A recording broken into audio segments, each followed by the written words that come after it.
My wife secretly flirted with her ex behind my back and told him that marriage to me felt like a prison. So I quietly froze all our joint accounts, removed her access to every luxury she took for granted, and watched as her carefully curated perfect life came crashing down overnight. Until recently, as a 34-year-old man, my life was consumed by a demanding role as a senior IT project manager at a corporate tech giant. For nearly a decade, I navigated a work environment that offered just enough compensation to prevent outright resignation, a far cry from my youthful ambition of founding a gaming company. That job, however, came with a substantial salary of $110,000 annually, plus bonuses. These funds, I soon discovered, seemed to vanish almost as quickly as my then wife, Sarah, who is 32, received them. Our paths first crossed 7 years ago, at my friend Dave's wedding, where she was the maid of honor.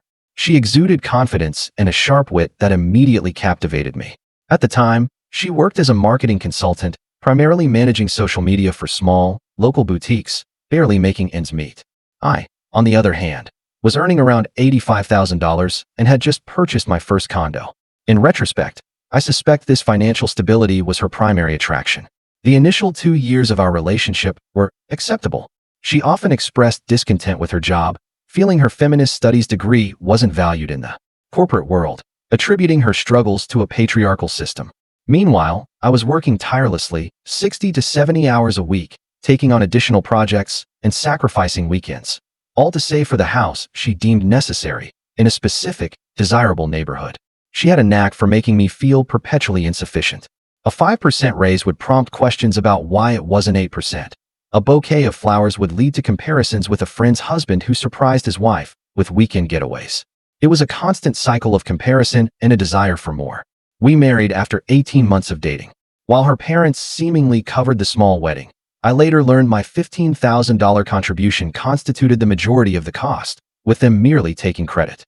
Ironically, she insisted on a prenuptial agreement, citing a $30,000 trust fund from her parents set to mature when she turned 35, which she wanted to safeguard. Being quite naive then, I agreed, even covering the legal fees for its drafting. You can likely guess where this is headed. The real issues emerged when her name was added to the mortgage of our $575,000 suburban home. I provided a $110,000 down payment from the sale of my condo and personal savings. She contributed nothing. Yet, she insisted on joint ownership, declaring, "That's what marriage is. What's yours is mine, and what's mine is mine," a phrase she'd humorously repeat to friends. I should have recognized these early warnings. Our home mirrored her persona, high maintenance and perpetually demanding. Within months, she decided our perfectly functional kitchen required a $40,000 renovation. 6 months later, it was the master bathroom, deemed embarrassing, costing another $25,000. I worked ceaselessly, took on consulting side gigs, and deferred vacations to finance her ever-expanding vision of our lifestyle. My parents observed a shift in me. My father, during a rare visit, Sarah always had scheduling conflicts. When I wanted to see my family, pulled me aside and asked if I was truly content. I dismissed his concerns, attributing my weariness to work, but the truth was, I was exhausted from constantly treading lightly in my own home. Everything had to align with her preferences, the furnishings, our vacation destinations, even our social circle. My college friends were labeled immature, work colleagues, boring corporate drones, and my family lived too far away to bother with regular visits.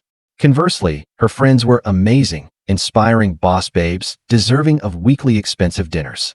Her family required frequent visits and gifts, and her aspirations warranted unconditional support, both financial and otherwise. By our third year of marriage, she quit her marketing job to find herself. This pursuit involved a series of costly hobbies and fleeting career aspirations. There was a pottery phase, requiring $2,500 in equipment, an amateur photography venture, demanding $4,200 for a camera and lenses, an interior design course, a $3,800 tuition fee, and finally, a wellness influencer brand that consumed her identity. Fast forward to last June. I had been promoted to senior project manager, overseeing a team of 12 and a portfolio valued at approximately $25 million for the company. This brought increased stress and longer hours, but also a significant raise to $128,000 annually, plus quarterly performance bonuses. Sarah, by this point, had cycled through 4 different jobs, none lasting more than 8 months. She was currently between opportunities, her third period of unemployment during our marriage, but had launched a wellness lifestyle brand on Instagram with about 1,200 followers, generating perhaps $200 a month in affiliate commissions.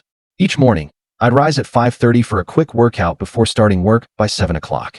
She, however, would sleep until 9 or 10, then spend hours on her phone, engaging with her online community or creating content, which largely consisted of taking selfies with products she'd convinced me to purchase.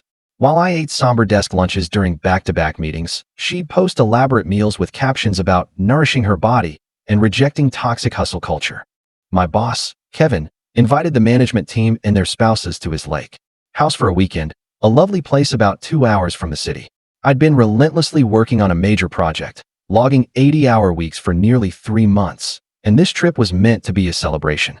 Sarah, however, complained throughout the drive. The BMW 5 Series was too cramped, the weather too hot, my chosen playlist basic. I continuously reminded myself that this weekend was crucial for my career. Be pleasant, make a good impression, don't let her spoil this. She brightened upon our arrival. Kevin's house was impressive, lakefront property with a dock, 5 bedrooms, high-end amenities throughout. Sarah immediately gravitated towards Kevin's wife, Lisa, and their friend Amber, a 29-year-old woman. Within an hour, they were chatting like old friends, with Sarah casually interspersing mentions of luxury brands and wellness retreats as if they were routine aspects of our daily life. I was getting drinks for Sarah and Amber when I overheard them conversing on the deck. "God, I don't know how you do it," Amber remarked. "Kyle seems so intense about work." Sarah let out that condescending laugh I had grown to despise. "This marriage feels like a prison sometimes. I swear I can't breathe with him constantly checking our bank accounts and questioning every purchase." Amber lowered her voice. "But he makes good money, right?" "Yeah, but what's the point? He's so cheap. Do you know he actually suggested I get a real job last month instead of supporting my brand? Like, sorry I'm not selling my soul to some corporate master like you did, Kyle." She mockingly raised her voice at the end, unaware I was standing directly behind her. "He's so basic. My ex, Jules, would have supported my dreams, but he's in San Francisco now, killing it at his startup. Sometimes I wonder what would have happened if I'd moved with him instead." I stood there, paralyzed, 2 sodas in my hands. As my wife of 5 years reduced our entire relationship to a prison sentence she was enduring for financial security. 5 years of sacrificing everything. My free time, my health. I had gained 30 pounds from stress eating, my friendships, my dreams. All for her to mock it with someone she had known for only 3 months. The worst part? This wasn't an isolated incident. 3 months earlier, she had made a similar comment during brunch with her cousin. "Marriage is like voluntarily putting yourself under house arrest, but with better food," she had quipped, laughing, while I sat right there. 6 months prior to that, when I suggested starting a family, she visibly winced and said, "Let's not add more bars to the cage." I don't recall much after that. I somehow navigated the rest of the weekend, smiling and feigning normalcy, but internally, something had irrevocably shattered. In that moment, standing on that expensive deck with imported sodas growing warm in my hands, I decided, if this marriage was her prison, I would set her free. But she would learn that freedom carries a cost. On the drive home, Sarah continued her litany of complaints. Kevin's wife, Lisa, had been showing off her newly renovated kitchen. The lake house bed sheets weren't a high enough thread count. And it was embarrassing that I only received a 3% raise when Kevin mentioned others getting 5%. "We really need to discuss your career trajectory," she stated, scrolling through her phone. "Kevin mentioned that director position opening up next year. That should be at least $170,000, right? We could finally renovate the backyard. I've been thinking about one of those natural swimming pools." I nodded and offered appropriate responses, my mind racing. The prenup she had insisted upon protected her future trust fund, but it also safeguarded my retirement accounts and any assets I had brought into the marriage. What it didn't cover was everything else, which, thanks to living in a community property state, meant she would be entitled to half of our joint assets. But what if there were no joint assets? Monday morning, I called in sick for the first time in 3 years. While Sarah was at a business brunch with her Instagram friends, charging $120 to our joint credit card, I made 2 critical calls. First, to Tyler, my old college roommate, who happened to be a divorce attorney. Then, to my bank. "Kyle, buddy, long time no talk." Tyler's familiar voice brought a small measure of comfort. We had drifted apart after my marriage. Sarah considered him a bad influence because he was single and enjoyed his freedom. "I need your help, Ty, professionally." I calmly outlined the situation. There was a long pause. Man, I'm sorry, but you came to the right guy. Her prenup actually works in your favor.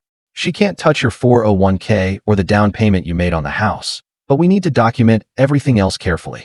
Tyler advised me to maintain normal behavior while discreetly gathering evidence. Don't confront her, don't change your routine, and most importantly, don't move money around suspiciously. Courts really dislike that. That afternoon, I opened a new bank account at a different institution. I began meticulously gathering records. Every contribution I had made to our joint expenses, every significant purchase, and crucially, every derogatory comment Sarah had made about our marriage on social media. I collected screenshots of her flirtatious exchanges with her ex, Jules, who, it turned out, had been a more constant presence in her digital life than I had ever realized. I also found evidence of the 4 designer purses she had purchased last month, all while telling me we needed to cut back on expenses. For the next 6 weeks, I lived a double life. On the surface, nothing changed. I still worked long hours, still acknowledged her complaints with practiced patience, still funded her brand collaborations that mysteriously required new outfits and salon visits. But behind the scenes, I executed my exit strategy with the same precision I used for my project management work. Phase 1, financial separation. I redirected my next paycheck to my new account, leaving just enough in our joint account to avoid raising suspicion. I calculated my average monthly contribution to the mortgage and household expenses, $4,650, and continued depositing precisely that amount. Phase 2, documenting her behavior. I installed a small recording device in our living room, which was legal in my state as long as one party was aware of the recording. It captured gems like her hour-long phone conversation with Amber about how settling for stability over passion was slowly killing her soul, and how Kyle wouldn't even know what to do with a real woman's needs. Phase 3, securing allies. I reconnected with friends she had pushed away, including Dave, whose wedding was where we met, and his wife, Megan. It turned out Sarah had attempted to convince Megan that Dave was cheating on her last year, a strange power play that backfired. When Dave discovered it, they'd been waiting for me to wake up and see Sarah for who she really was, Megan told me. She told me you guys were having problems, Dave admitted during our first lunch in over a year. Said you were controlling and jealous, but it never matched what I knew about you, man. Megan nodded. She even tried to show me evidence that Dave was cheating, a receipt from a jewelry store that wasn't for me.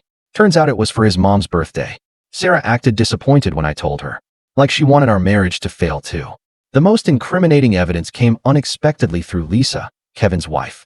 She forwarded me an email Sarah had accidentally sent to her instead of Amber, detailing her exit plan. Wait until I secured the director promotion I was in line for next year, then divorce me once my salary reached at least $175,000. The email included details about a side business account I knew nothing about and her communications with a divorce attorney who specialized in maximizing settlements for women trapped in financial abuse. I forwarded everything to Tyler. His response was immediate. Holy dude, this is better than anything we could have hoped for. During those weeks of gathering evidence, I also discovered Sarah had been lying about her activities almost daily. Her networking lunches were actually shopping sprees. Her business conference in San Diego had mysteriously been at the same hotel where her ex, Jules, was speaking. She had even borrowed $3,000 from our emergency fund for a medical procedure that turned out to be cosmetic fillers and Botox. The final breaking point was finding credit card statements showing she had been making regular payments on a separate card I knew nothing about. Over $12,000 in debt racked up in just 8 months, mostly on clothing, spa treatments, and weekend trips I hadn't been invited on. I felt like I had been living with a stranger, a parasite wearing my wife's face. The perfect opportunity arose when Sarah announced she had been invited to an exclusive influencer retreat in Sedona. All expenses paid if she promoted the resort. All I needed to do was give her $1,500 for incidentals. I agreed immediately, surprising her with my enthusiasm for her career opportunity. Really? You're not going to give me a hard time about this? She asked suspiciously. Not at all, I smiled. Your brand is growing. This could be a great opportunity. She narrowed her eyes momentarily, then broke into a wide smile. Well, finally, you're starting to understand how this influencer thing works. Investments now lead to big returns later. The irony was almost unbearable. The moment her flight departed, the real work began. I took a week off work, my first actual vacation in 3 years. Within 48 hours, with the help of Dave, Tyler, and 2 movers I paid cash. 1. I moved all my personal belongings to a storage unit. 2. I cataloged and photographed every item in the house with receipts. 3.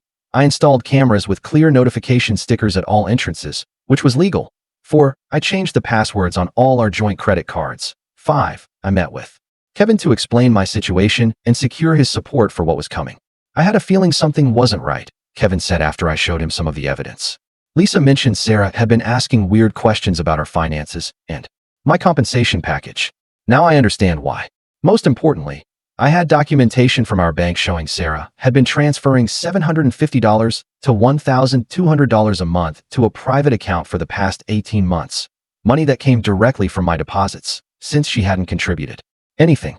According to my calculations, she had siphoned off over $19,000 while claiming she needed more for household expenses. The day before Sarah was due back, Tyler filed the divorce papers. We also submitted an emergency petition based on financial fraud, with a request to freeze all joint assets pending investigation. The judge, a no-nonsense woman in her 60s, granted the petition within hours. I didn't go home. Instead, I checked into a hotel and waited. Tyler had advised me to be nowhere near the house when she returned, both for legal reasons and personal safety. People do crazy things when cornered, he warned. For the first time in years, I slept through the night without anxiety dreams, or waking up in a cold sweat about finances. It felt like I had put down a 100-pound backpack I hadn't even realized I was carrying. Sarah's first call came at 8:47 p.m., shortly after her flight landed. "Kyle, why is there a notice on our door and why isn't my key working?" "Check your email," I said calmly. "What? I just got off a plane. What the hell is going on?" "Check your email." I hung up. 10 minutes later, my phone exploded with calls, texts, and voicemails, each more hysterical than the last. I let them all go to voicemail. Tyler had been very clear, no direct communication except in writing through attorneys. From her increasingly unhinged messages, I pieced together what happened. She had arrived home to find the locks changed, legal, as I'd filed an emergency order, and a formal notice of divorce proceedings taped to the door. When she checked her email, she found not only the divorce filing but the temporary freeze on all our joint accounts, including the credit card she had planned to use for a Lyft and hotel. Some choice excerpts from her messages. "You can't just lock me out of my own house. This is illegal. Answer your phone, you coward. Where am I supposed to go? All my things are in there. You're going to regret this. I've got friends who are lawyers too. This is financial abuse. I'm calling the police." At 11:23 p.m., she sent a text that simply said, "You psychopath, you won't get away with this." I forwarded it to Tyler with the caption, "Exhibit A of threatening behavior." The next morning, Dave called. "Dude, you won't believe this. Sarah's on a rampage. She's calling everyone, telling them you had a mental breakdown, cleaned out the accounts, and abandoned her. She even called Kevin, claiming you've been embezzling from the company to fund a gambling addiction." I laughed for what felt like the first time in years. Kevin already knows everything. He's the one who helped me document her side account. "She showed up at our place at midnight," Dave continued. "Megan didn't want to let her in, but she was crying in our driveway loud enough to wake the neighbors. She spent 2 hours talking about you, then asked to borrow $2,000 for a lawyer. Did you give it to her?" "Hell no. We offered her the couch for the night, but that's it. She left this morning, pissed that we wouldn't take her side." Similar reports came in from other friends and colleagues. Sarah was working overtime to portray herself as the victim of a sudden, inexplicable betrayal. She had even called my parents, spinning a tale about how I had changed recently, become controlling and paranoid, and suggesting I might need psychiatric help. Thankfully, I had already briefed my parents on what was happening. My dad's response had been classic: "About damn time, son. That woman's been bleeding you dry for years." The true explosion occurred 3 days later at the emergency hearing. Sarah arrived with a formidable divorce attorney, a woman known for extracting significant settlements from husbands. They came prepared for battle with statements about my controlling behavior, financial abuse, and abandonment. Sarah had clearly been coached. Gone were the designer clothes and excessive makeup. Instead, she wore a modest dress, minimal makeup, and had her hair pulled back in a simple ponytail. The perfect image of a wronged wife. What they weren't prepared for was Tyler's methodical presentation. Bank records showing her secret account, time-stamped recordings of her disparaging our marriage, screenshots of her flirtatious exchanges with her ex, the email to Amber detailing her plan to divorce me after my promotion, affidavits from Kevin, Lisa, Dave, and Megan about her behavior, credit card statements showing her lavish spending while unemployed, and evidence that she had consulted with 3 divorce attorneys while I was working late. The judge, who had appeared neutral at first, removed her glasses halfway through Tyler's presentation. "Mrs. Reynolds," she said, looking directly at Sarah, "are you familiar with the term divorce planning? It's when someone secretly prepares to leave their spouse while continuing to benefit from the marriage and deliberately increasing their spouse's financial obligations." Sarah's attorney tried to interject, but the judge cut her off. "The court takes a very dim view of such behavior. Very dim indeed." Sarah attempted to counter with tears and feigned confusion. "I was just scared and exploring my options. I never actually intended to go through with any of it. Kyle has always been controlling with money, and I needed to protect myself." The judge referred to specific exhibits, your text messages to your friend Amber State, and I quote, "Just 2 more years until his director promotion. Then I can file and take half of everything plus monthly maintenance. His income should be close to $180,000 by then." That doesn't sound like someone who never intended to go through with it. By the end of the hearing, the judge had maintained the freeze on all joint accounts, ordered Sarah to provide a full accounting of her separate account, granted me exclusive use of the house until the next hearing, and ordered Sarah to pay her own legal fees from her separate funds. As we left the courtroom, I finally looked directly at Sarah. Her perfect makeup couldn't conceal her shock and fury. She tried to approach me, but Tyler stepped between us. "Save it for your affidavit," he said. In the hallway outside, she managed to catch up to me while Tyler was talking to the court clerk. "Kyle, this is insane," she hissed, eyes darting around to see if anyone was watching. "You know most of that was taken out of context. We can still fix this if you call off the dogs now. The time for fixing things was before you started planning to drain me financially." I replied calmly. "Everything's in writing, Sarah. Your own words." Her expression changed, the mask of wounded innocence falling away to reveal the calculating woman I'd been living with. "You think you've won, but you have no idea what I'm capable of. I made you. I can destroy you just as easily." I simply smiled. "You might want to be careful with the threats. This is still a courthouse." Her attorney pulled her away then, whispering urgently in her ear. The look Sarah gave me before they left was pure hatred. I should have been scared, but all I felt was relief. The prison doors were finally opening. News travels fast in social circles. Within days, 2 distinct narratives emerged. Sarah claimed I had experienced some kind of breakdown, possibly related to job stress or drugs, and had vindicatively locked her out during a business trip.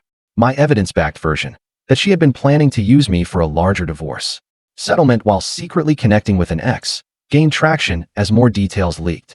The most surprising ally emerged in Amber, who apparently had her own regrets about enabling Sarah. She forwarded dozens of messages showing how Sarah had bragged about manipulating me, including gems like, "Kyle thinks that new Peloton was for both of us," as if I'd let him sweat all over my bike, LOL. "Just told Kyle my car broke down and needed $900 for repairs. Hello, new Botox appointment. The secret is to make them think your spending benefits them somehow. I told Kyle these $300 sheets would improve our sex life. Guess which part of that sentence was a lie?" Amber's conscience had apparently gotten the better of her after she saw Sarah's true colors. "I'm recently married myself," she explained when we met for coffee. "The way she talked about you, about marriage in general, started to really bother me. What if my husband had someone like Sarah whispering poison in his ear about me?" Her texts and emails provided additional evidence that Sarah had been systematically deceiving me for years, not just about money, but about everything, including multiple girls' weekends that had actually been meetups with her ex, Jules. 2 weeks after the initial hearing, Sarah's attorney requested a settlement conference. Her tough facade had cracked when she realized 3 critical facts. 1. The prenup she had insisted on protected my retirement accounts and my original down payment on the house, plus appreciation. 2. Her documented financial fraud and divorce planning had destroyed any chance of alimony. And 3. Most of our joint assets were subject to division, but in light of her behavior, the judge was unlikely to split them 50-50ths. The settlement offer was almost insultingly low. She would keep her separate account, now containing about $23,000, her car, fully paid off by me, and personal items. No alimony, no share of the house, no ongoing support of any kind. Tyler advised me it was actually generous given the circumstances. The judge could order her to repay the money she diverted, plus your attorney's fees. This lets her walk away with something. I agreed to the terms, with one addition. Sarah had to sign an NDA preventing her from disparaging me publicly, including on social media. Her brand would have to find content elsewhere. The divorce was finalized in record time. I sold the house at a $110,000 profit, bought a smaller place closer to work, and took a month off to finally recover from years of stress. The transformation was remarkable. Without Sarah's constant criticism and escalating demands, I started to remember who I was before the marriage. I took up old hobbies, reconnected with old friends, and even started dating casually. Nothing serious, just getting comfortable with myself again. I lost the stress weight, dropping 35 pounds in 6 months through regular exercise and not emotionally eating my way through Sarah's latest crisis. I started therapy to understand why I had allowed myself to be used for so long. Most importantly, I rebuilt my relationship with my family, visiting them without Sarah's orchestrated emergencies that always seemed to happen right before planned trips. "You look like yourself again," my mom said during my first visit home post-divorce. "We've missed this version of you." Fast forward 14 months. I had been promoted to director of special projects, earning a $172,000 base salary, plus up to a 30% bonus. I lost the stress weight, plus an additional 15 pounds, and started dating casually, mostly successful professional women who actually had their own money and ambitions. The company had sent me to our London office for a 6-month leadership exchange, which came with a generous housing allowance and travel budget.